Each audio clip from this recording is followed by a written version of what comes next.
DD news पर।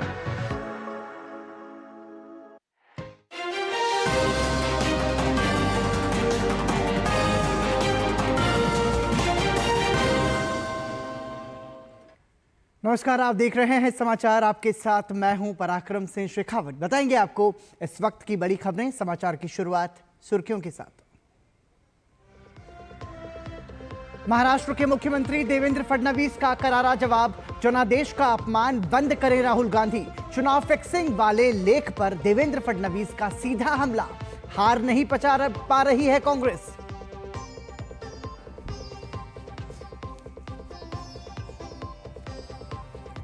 Operation सिंदूर outreach सफलतापूर्वक जारी। अमेरिका में प्रतिनिधिमंडल ने दिया आतंक के विरुद्ध संदेश। रविशंकर प्रसाद के नेतृत्व वाले सर्वदलीय प्रतिनिधिमंडल की हुई स्वदेश वापसी। विदेश मंत्री आज से फ्रांस, यूरोपीय संघ और बेल्जियम की यात्रा पर। इन देशों के साथ भारत के मैत्रीपूर्ण संबंधों को और गहरा करने और द्विपक्षीय संबंधों को नई गति मिलने की उम्मीद। कोलंबिया में भाषण दे रहे राष्ट्रपति पद के उम्मीदवार पर जानलेवा हमला, सिर पर मारी गोली। बोगोटा में कर रहे थे चुनावी रैली को संबोधित। और फ्रेंच ओपन पुरुष वर्ग का फाइनल आज।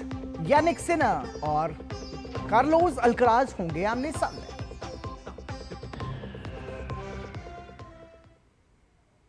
और सुर्खियों के बाद खबरों पर नजर विस्तार से।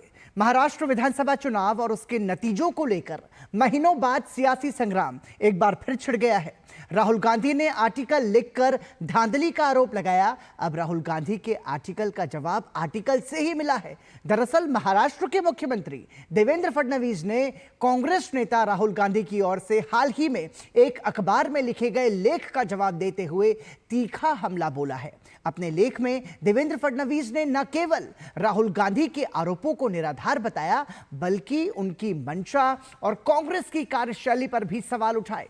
देवेंद्र फडणवीस ने कहा, महाराष्ट्र में हुई पराजय राहुल गांधी को कितनी गहराई से चुभी है इसका मुझे भली भांति एहसास है, लेकिन अगर राहुल गांधी लगातार किसानों, हमारी बहनों और आम जनता के जनादेश का अपमान करते रहेंगे तो जनता राहुल गांधी को कभी माफ नहीं करेगी। उन्होंने राहुल गांधी के लेख को जनता को भ्रमित करने की कोशिश करार दिया और सुझाव दिया कि कांग्रेस नेता को हार स्वीकार कर आत्ममंथन करना चाहिए। सरकार ने मार्च 2026 तक नक्सल मुक्त भारत का लक्ष्य रखा है। मुझे नहीं लगता कि यह लक्ष्य असंभव है। यह बात समझनी होगी कि हथियार उठाने वाले नक्सली को खत्म करना एक हद तक आसान होता है, लेकिन भारत की सभी संवैधानिक संस्थाओं पर सवाल उठाने वाली अर्बन नक्सलवाद नाम की व्यवस्था से हमें लंबा संघर्ष करना पड़ेगा। महाराष्ट्र विधानसभा चुनाव को लेकर चुनाव आयोग ने समय समय पर जवाब दिए हैं। फडणवीस ने राहुल गांधी के भारत जोड़ो अभियान को भी निशाने पर लिया।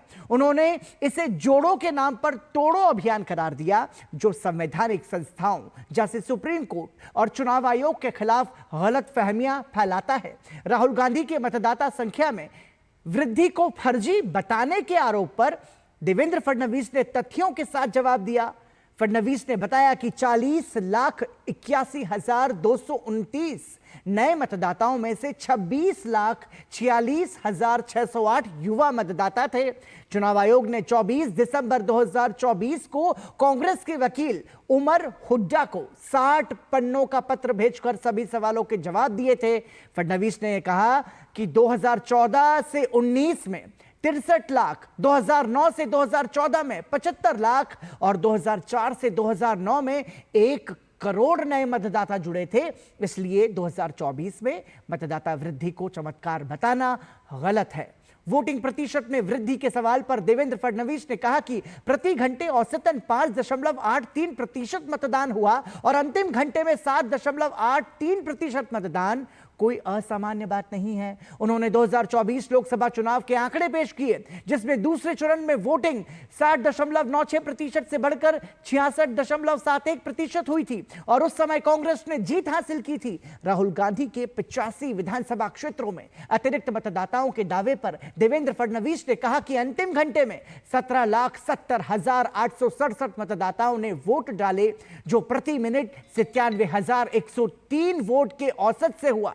उन्होंने उदाहरण दिया कि माढ़ा, वणी और श्रीरामपुर में वोटिंग वृद्धि के बावजूद विपक्षी दल चुनाव जीते, जिसे राहुल गांधी ने नजरअंदाज किया। देवेंद्र फडणवीस ने राहुल गांधी पर लोकतांत्रिक प्रक्रिया और जनादेश का अपमान करने का आरोप लगाया। उन्होंने कहा कि जनता ने राहुल गांधी को नकारा और अब वो जनता को ही नकार रहे हैं। यही कांग्रेस को गर्त में ले जा रहा है। महाराष्ट्र विधानसभा चुनाव में फेक वोटर लिस्ट के कांग्रेस के दावों को चुनाव आयोग के सूत्रों ने उसका खंडन किया है। चुनाव आयोग ने मतदाता सूची को अपडेट करने की प्रक्रिया के बारे में पहले ही विस्तार से बताया है। मतदाता सूची में कोई भी नाम हटाना या जोड़ना संविधान के अनुच्छेद 324 और जन प्रतिनिधित्व अधिनियम 1950 तथा मतदाता पंजीकरण नियम 1960 के प्रावधानों के अनुसार ही होता है। महाराष्ट्र में यह प्रक्रिया राजनीतिक दलों द्वारा नियुक्त 1,03,727 बूथ लेवल एजेंट की मौजूदगी में की गई, जिसमें कांग्रेस द्वारा नियुक्त 27,000 से ज्यादा एजेंट शामिल थे। महाराष्ट्र विधानसभा चुनाव में शामिल 9,77,90,752 मतदाताओं में से जिला मजिस्ट्रेट के समक्ष केवल 89 ने ही अपील की है। यह अपील जन प्रतिनिधित्व अधिनियम 1951 की धारा 24A के तहत प्रथम अपीलीय प्राधिकारी के समक्ष की गई है। वहीं मुख्य निर्वाचन अधिकारी के समक्ष केवल एक ही अपील दायर की गई है। महाराष्ट्र चुनाव में राहुल गांधी की ओर से लगाए गए धांधली के आरोपों पर केंद्रीय मंत्री गिरिराज सिंह ने कांग्रेस नेता राहुल गांधी पर निशाना साधा है। उन्होंने कहा कि राहुल गांधी हार के मौसम वैज्ञानिक बन गए हैं। वो अपनी हार का अनुमान लगा चुके हैं। जनता एनडीए के साथ है और हर क्षेत्र में सरकार जनता के लिए काम कर रही है। राहुल गांधी मौसम वैज्ञानिक अब नए हो गए, हार के मौसम वैज्ञानिक, और वो अपने हार का जायजा उनको मिल चुका है। जनता एनडीए के साथ है तो मैच फिक्स भी जनता के साथ है।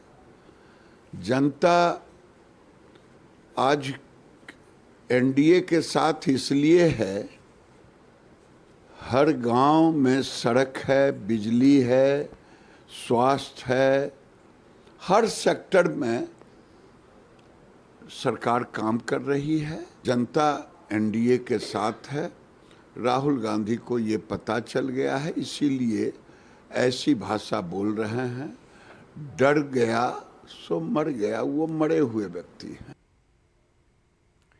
सांसद रविशंकर प्रसाद के नेतृत्व वाला सर्वदलीय प्रतिनिधिमंडल आज स्वदेश वापस लौट आया है। ऑपरेशन सिंदूर आउटरीच के तहत प्रतिनिधिमंडल 6 देशों की सफल यात्रा के बाद आज स्वदेश लौटा। सांसद रविशंकर प्रसाद ने कहा कि आउटरीच कार्यक्रम के तहत ऑपरेशन सिंदूर की सफलता के बारे में पूरे विश्व को बताया गया। पहलगाम के बर्बर आतंकवाद के खिलाफ बहुत गुस्सा है देशों में और सबों ने कंडेम किया, सहानुभूति की। ये एक बहुत नई बात है और जिस उद्देश्य से हम लोग को भेजा गया था, we saw a great convergence, be it England, be it Germany, be it Copenhagen, be it Germany और इवन इन ब्रसल्स। हम लोग यूरोपियन पार्लियामेंट में भी गए और हर जगह एक स्वर से इसकी आलोचना हुई। सांसद दघुपति पुरंदेश्वरी ने कहा कि पाकिस्तानी आतंकवाद के सबूत पूरी दुनिया को दिखाए गए। And we have spoken to government officials, representative of governments, MPs, and even Indian diaspora who are living in other countries. And we have also produced evidence of the terrorism that India has been suffering under to the government representatives and the MPs and the officials as well. So they are seized of the effect of terrorism. They are seized that India is suffering, And after the evidences have been given to them and produced to them, they have definitely said that they would stand by India and would support us in our fight against terrorism. सर्वदलीय प्रतिनिधि मंडल के सदस्य सांसद गुलाम अली खटाना ने कहा कि पाकिस्तान के आतंकवाद के खेल को पूरा विश्व समझ चुका है। संदूर का जो भी मैसेज था वो दुनिया को दिया है, थिंक टैंक से लेकर, डायस्पोरा से लेकर, पार्लियामेंटेरियन से लेकर और मीडिया से लेकर पूरी बात रखी है और कम्युनिटी को बताया है, पूरी यूरोप को बताया है कि जीरो टॉलरेंस टुवर्ड्स टेररिज्म और पाकिस्तान का असली चेहरा क्या है होता है। वहीं केंद्रीय गृह और सहकारिता मंत्री अमित शाह तमिलनाडु के दौरे पर हैं। यहां उन्होंने मदुरई स्थित मीनाक्षी मंदिर पहुंचकर पूजा अर्चना की। उन्होंने सोशल मीडिया प्लेटफॉर्म एक्स पर दर्शन पूजन की तस्वीरें साझा कर लिखा कि आज मदुरई के प्रतिष्ठित मीनाक्षी अम्मन मंदिर में पूजा अर्चना करने का सौभाग्य मिला। राष्ट्र की निरंतर प्रगति और हमारे नागरिकों की भलाई के लिए मां से आशीर्वाद मांगा। केंद्रीय मंत्री अमित शाह मदुरई में तमिलनाडु भाजपा की कोर कमेटी की बैठक की अध्यक्षता करेंगे और राज्य, जिला व मंडल स्तर के पार्टी पदाधिकारियों से भी मुलाकात करेंगे। विदेश मंत्री डॉक्टर एस जयशंकर आज से 14 जून तक फ्रांस, यूरोपीय संघ और बेल्जियम की यात्रा पर हैं। विदेश मंत्री की इस यात्रा से इन देशों के साथ भारत के मैत्रीपूर्ण संबंधों को और मजबूती मिलेगी। इस यात्रा के दौरान विदेश मंत्री पेरिस और मार्सेले की यात्रा भी करेंगे, जहां वो फ्रांस के यूरोप और विदेश मामलों के अपने समकक्ष मंत्री जीन नोएल बैरोट के साथ द्विपक्षीय चर्चा करेंगे। साथ ही वो फ्रांस के वरिष्ठ नेताओं, थिंक टैंक और मीडिया से भी बातचीत करेंगे। विदेश मंत्री मार्सेले शहर में आयोजित होने वाले भूमध्य सागरीय रायसीना संवाद के उद्घाटन संस्करण में भी भाग लेंगे। इस यात्रा के दौरान विदेश मंत्री यूरोपीय संघ की उच्च प्रतिनिधि और उपाध्यक्ष काजा कैलास के साथ रणनीतिक वार्ता करेंगे। वो यूरोपीय आयोग और यूरोपीय संसद के वरिष्ठ नेतृत्व से भी मिलेंगे। बेल्जियम की अपनी यात्रा के दौरान विदेश मंत्री बेल्जियम के उप प्रधानमंत्री और विदेश मंत्री मैक्सिम प्रीवोट के साथ द्विपक्षीय बैठक करेंगे और बेल्जियम के वरिष्ठ नेतृत्व से भी मिलेंगे। साथ ही वो भारतीय समुदाय से भी बातचीत करेंगे। महाराष्ट्र राज्य का गढ़चिरौली जिला नक्सल प्रभावित और देश के सबसे दुर्गम इलाकों में शुमार है, लेकिन अब यहां बदलाव की हवा चल रही है। जिले के कटेझरी गांव में आजादी के 77 साल बाद पहली बार सरकारी बस सेवा शुरू हुई है। सरकार के इस कदम से गांव वाले काफी खुश हैं। देखिए डीडी न्यूज के संवाददाता सुमेश पटेल की महाराष्ट्र के गढ़चिरौली जिले के कटेझरी गांव से ये ग्राउंड रिपोर्ट। महाराष्ट्र के गढ़चिरौली जिले के गांव कटेझरी में आजादी के बाद 26 अप्रैल 2025 को पहली बार स्टेट ट्रांसपोर्ट की बस पहुंची। ये सेवा आसपास के लगभग 30 गांवों को जोड़ती है, जिनमें चांदगांव, धनौरा, पेंड्री, मरूम गांव, धरेखेड़ा और खुद कटेझरी शामिल है। ये बस दिन में 2 बार गढ़चिरौली से कटेझरी के लिए चलती है। छत्तीसगढ़ सीमा से सटे इस जिले को लंबे समय तक नक्सल हिंसा और पिछड़ेपन से जोड़ा जाता रहा है, लेकिन अब हालात बदल रहे हैं। धनौरा तहसील का ये आदिवासी बहुल गांव, जहां कभी सरकारी वाहन जाने से भी डरते थे, अब बस की आवाज से गुलजार हो रहा है। ये तो बहुत बड़ी खुशी की बात है। पहले सेवा नहीं थी आने जाने के लिए, अभी चालू हुई तो बहुत खुश है हम लोग। हमारे गांव में बस भेजने का तय किया उन्होंने, बहुत खुशी की बात है। हमारे गांव के बच्चे या हम कोई किसान, महिलाएं, हम बाहर जाने के लिए हमको बहुत बोले तो तकलीफ हो रही थी। गांव के नागरिक बेहद खुश हैं। उनका कहना है कि दशकों से जिस बस सेवा का सपना उन्होंने देखा वो अब साकार हुआ। पहले बच्चों को स्कूल जाने में कई किलोमीटर पैदल चलना पड़ता था, लेकिन अब सब कुछ आसान हो गया। कटेझरी थाना प्रभारी ने बताया कि पहले ये इलाका पूरी तरह नक्सल प्रभावित था, लेकिन अब सुरक्षा बलों और शासन की संयुक्त कोशिशों से हालात में बड़ा बदलाव आया। यहाँ जो पुलिस स्टेशन है कटेझरी में, वहाँ से डिमांड हुई थी कि हमें एक बस चाहिए कटेझरी के लिए, तो उनकी सेवा के लिए और वहाँ से कुछ पैसेंजर्स होते हैं उनके लिए, उनकी डिमांड पर हमने सर्वे किया और उसके बाद 26 अप्रैल 2025 से ये बस शुरू हुई है। आज़ादी के बाद ये पहली बार वहाँ उस गांव में बस जा रही है। छोटा सा गांव है, 500 के करीब वहाँ की जनसंख्या है। कभी नक्शे पर लाल जोन के नाम से पहचाने जाने वाला इलाका अब विकास की कहानी का हिस्सा बन गया। ये सिर्फ एक बस सेवा नहीं, बल्कि ग्रामीणों की उम्मीद, संघर्ष और जीत की प्रतीक बन गई है। पहल न केवल परिवहन सुविधा का विस्तारीकरण है, बल्कि ये संकेत भी है कि ये इलाका अब नक्सलवाद की छाया से बाहर आ चुका है। एक समय था जब ये इलाका नक्शे पर सिर्फ लाल जोन के तौर पर जाना जाता था, लेकिन आज यहाँ के रास्तों पर गोलियों की गूंज नहीं, बल्कि बस के हॉर्न की आवाज सुनाई देती है। यह आवाज बदलाव, विकास की और विश्वास की है, जो अब यहाँ की हवा में घुल चुकी है। अपने सहयोगी प्रशांत और कमलेश के साथ सोमेश पटेल, टीडी न्यूज, गढ़चिरौली, महाराष्ट्र। और इसी के साथ फिलहाल रुक रहे हैं एक ब्रेक के लिए, बने रहिए हमारे साथ।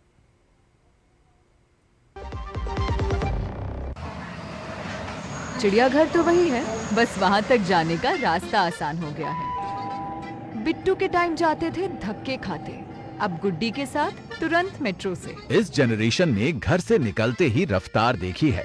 यही अमृत पीढ़ी हमें ले जाएगी विकसित भारत तक। जब धरती चीर कर निकलता है लोहे का पत्थर और मिलता है मोंगिया के जोश से, फिर तपता है, पिघलता है और बनता है फौलाद।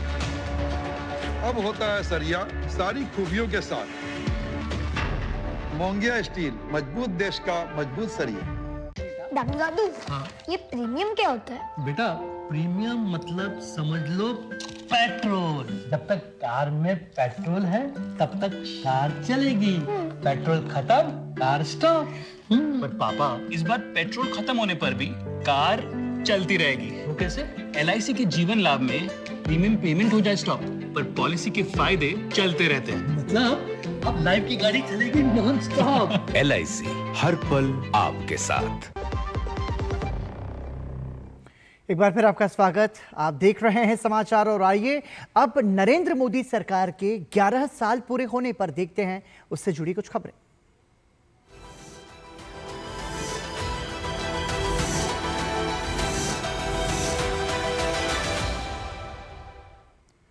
सेवा सुशासन के 11 साल, देश में हर घर तक पानी पहुंचाने की कवायद सफल हुई है। बीते 11 वर्षों में जल जीवन मिशन के तहत 15 करोड़ से ज्यादा घरों तक नल से पानी पहुंचाया गया है। देखिए कैसे जल जीवन मिशन पूरे भारत को बदल रहा है। आज मेरा रिजल्ट आने वाला है। अम्मी कहती थी उन्होंने पढ़ाई नहीं की क्योंकि उनके बचपन में उन्हें बहुत दूर तक पानी भरने जाना पड़ता था, मगर मैंने तो बचपन से ही घर में नल देखा है और मैं तो रोज स्कूल जाती हूँ। अम्मी, मैं फर्स्ट आई हूँ। इस भारत ने बचपन से ही सुरक्षित घर परिवार देखा है। यही बेटियां बनेंगी विकसित भारत की कप्तान। भारत का विकास दरअसल देश की महिलाओं के विकास से अटूट रूप से जुड़ा हुआ है। इसे देखते हुए प्रधानमंत्री नरेंद्र मोदी की सरकार ने बीते 11 वर्षों में नारी शक्ति को भारत की विकास यात्रा में सबसे आगे रखा है। बीते 11 वर्षों में नारी सशक्तिकरण पर देखिए हमारी खास रिपोर्ट। प्रधानमंत्री नरेंद्र मोदी ने वर्ष 2014 में सत्ता संभालने के साथ ही महिलाओं के लिए एक समावेशी और सशक्त भविष्य की नींव रखी। ये सिर्फ योजनाओं का आरंभ नहीं था, बल्कि सोच में परिवर्तन का प्रारंभ था। देश भर में महिलाओं को आत्मनिर्भर, शिक्षित, सुरक्षित और समान अवसरों से युक्त बनाने के लिए अनेक योजनाएं शुरू की गईं। बेटी बचाओ बेटी पढ़ाओ से लेकर स्टैंड अप इंडिया तक, वित्तीय समावेशन और डिजिटल कौशल से लेकर रक्षा, राजनीति और स्टेम में प्रतिनिधित्व तक इन 11 वर्षों ने करोड़ों महिलाओं के लिए अवसर, सम्मान और नेतृत्व के नए द्वार खोले हैं। 2015 में हरियाणा से शुरू किए गए बेटी बचाओ बेटी पढ़ाओ अभियान ने लिंगानुपात को सुधारने और समाज में बालिकाओं के प्रति सोच में बदलाव लाने का काम किया। आज न सिर्फ कन्या भ्रूण हत्या के मामलों में कमी आई है, बल्कि शिक्षा के क्षेत्र में लड़कियों की भागीदारी अभूतपूर्व रूप से बढ़ी है। स्टैंड अप इंडिया और प्रधानमंत्री मुद्रा योजना जैसी योजनाओं ने महिला उद्यमिता को गति दी है।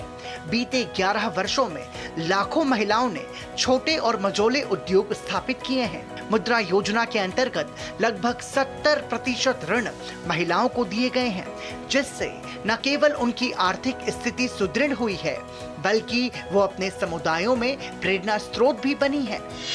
प्रधानमंत्री जनधन योजना के माध्यम से करोड़ों महिलाओं के बैंक खाते खोले गए, जिससे उन्हें पहली बार वित्तीय दुनिया से सीधा जुड़ाव मिला। इसके अलावा डिजिटल साक्षरता अभियान जैसे प्रधानमंत्री ग्रामीण डिजिटल साक्षरता अभियान ने महिलाओं को ऑनलाइन लेन देन, सरकारी सेवाओं तक डिजिटल पहुंच और स्वरोजगार के डिजिटल माध्यमों से जोड़ने में मदद की है। पहली बार महिलाओं को स्थायी कमीशन के रूप में भारतीय सेना में शामिल किया गया। नौसेना और वायुसेना में भी महिला अधिकारी आज युद्धपोत और लड़ाकू विमानों का संचालन कर रही हैं। राजनीति में महिला जनप्रतिनिधियों की भागीदारी भी बढ़ी है। ग्राम पंचायतों से लेकर संसद तक महिलाएं नेतृत्व कर रही हैं। सितंबर 2023 में पारित नारी शक्ति वंदन अधिनियम के तहत संसद और राज्य विधानसभाओं में महिलाओं के लिए 33% सीटें आरक्षित की गई हैं। Science, technology, engineering, mathematics and medicine जैसे क्षेत्रों में भी महिलाओं की भागीदारी उल्लेखनीय रही है। इसरो के चंद्रयान और मंगलयान जैसे अभियानों में महिला वैज्ञानिकों की प्रमुख भूमिका रही है। ये भारत की तकनीकी और वैज्ञानिक क्षमता में महिलाओं के योगदान का प्रमाण है। राष्ट्रीय शिक्षा नीति 2020 और स्कॉलरशिप योजनाओं ने लड़कियों को उच्च शिक्षा के लिए प्रोत्साहित किया है।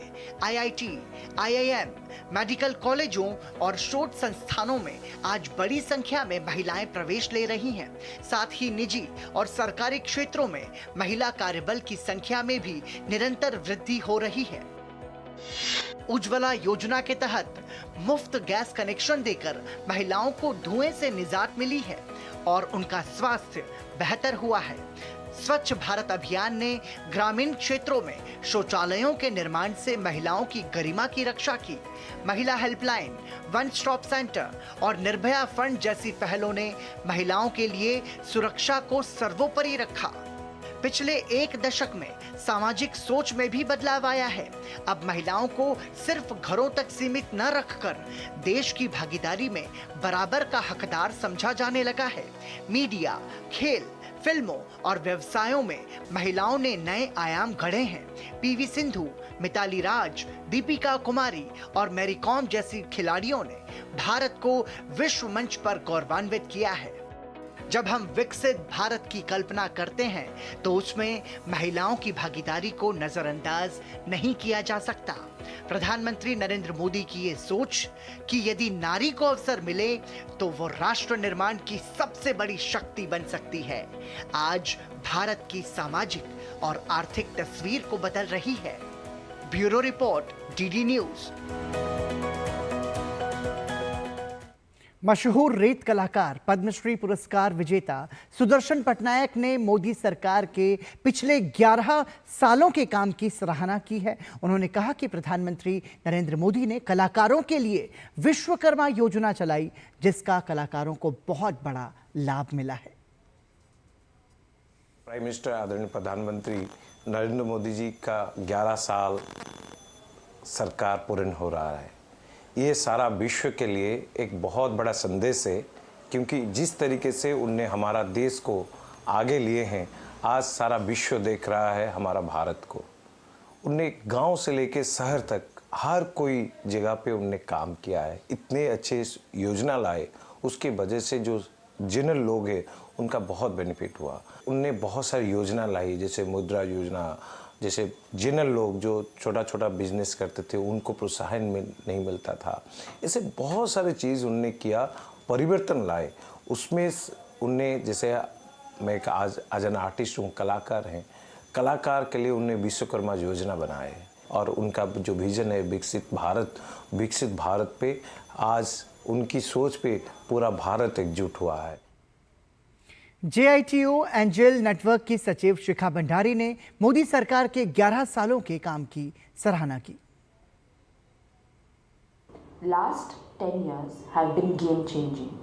पहले हमारा माइंडसेट सिर्फ कंज्यूमर होने का था, पर अब हम क्रिएटर्स और प्रोडक्ट मेकर्स बन चुके हैं।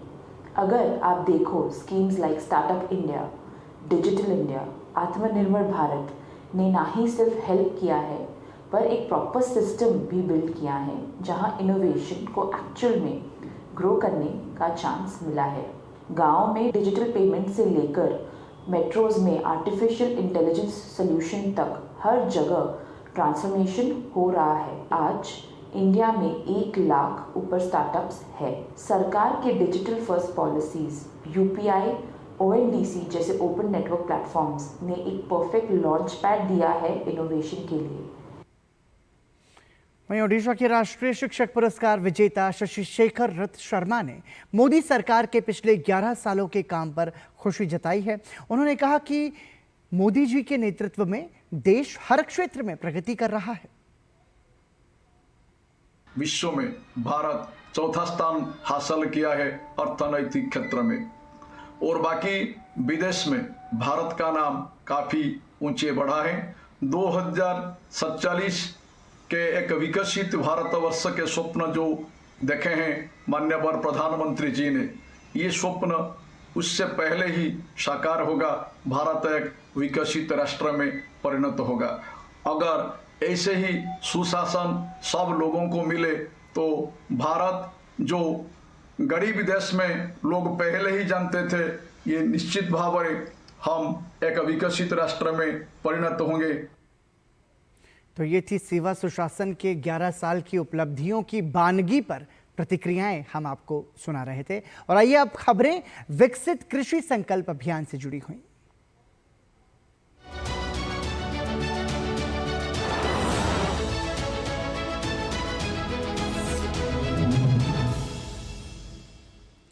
केंद्रीय कृषि मंत्री शिवराज सिंह चौहान विकसित कृषि संकल्प अभियान के तहत बेंगलुरु पहुंचे।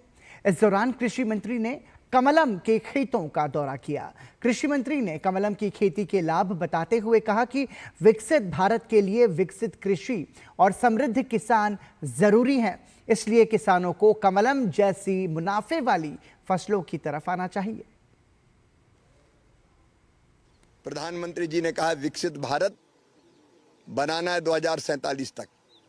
विकसित भारत के लिए विकसित कृषि और समृद्ध किसान चाहिए, और विकसित खेती के अंतर्गत ही हमको कृषि का विविधीकरण करके ऐसी कमलम जैसी फसलों की तरफ आना पड़ेगा। उगाना भी आसान है, हम किसानों को एजुकेट भी करेंगे। इससे 3 फायदे हैं। एक, ऑर्गेनिक उत्पाद मिलेगा। दूसरे, इतने न्यूट्रिएंट है इसमें जो मनुष्य के स्वास्थ्य को बहुत बेहतर रखेंगे। तीसरे, जब हम दूसरी फसलें करते हैं तो 50,000 1 लाख रुपया मुश्किल से 1 एकड़ में बच पाता अगर ढंग से किया जाए, लेकिन इसमें आप 6-7 लाख रुपया भी हर साल कमा सकते हैं। और इसी के साथ ही समाचार में अभी के लिए इतना ही, लेकिन डीडी न्यूज़ पर खबरों का सफर लगातार जारी है। देखते रहिए डीडी न्यूज़। नमस्कार।